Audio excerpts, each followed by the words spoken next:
Welcome to yet another interesting video session. To connect copper pipe with system fittings brazing, soldering and flaring joints are being used. In this session, we will see detailed flaring process.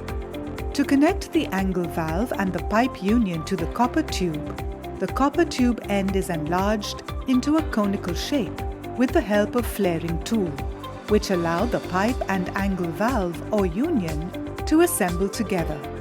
This is called the flaring process. Tools required for this flaring process are phlear yoke, flaring block, tube cutter, nose plier and flat file to remove burr. First, make sure the copper tube is free from any damage.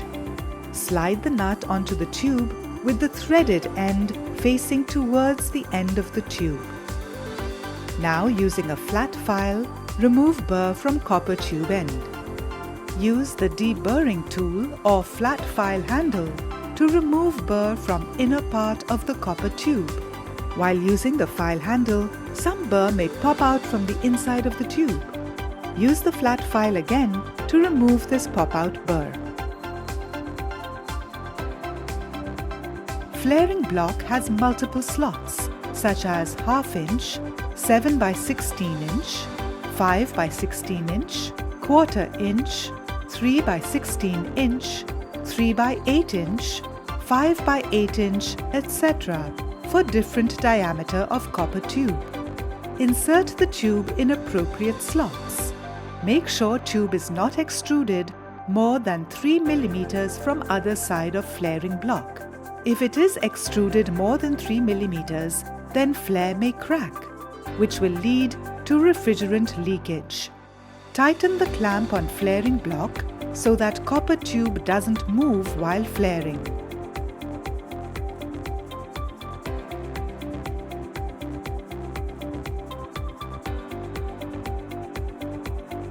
Insert nose plier inside the copper tube to remove leftover burr if any.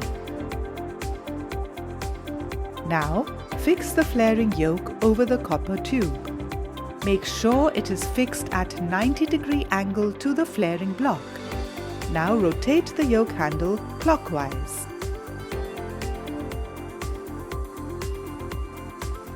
Once flaring is done, rotate flaring yoke handle anti-clockwise and remove the yoke. Remove the clamps on flaring block and take out the copper tube. Check for the flaring quality. Let's have a look at a few samples where flaring was incorrect. Never use flare with crack.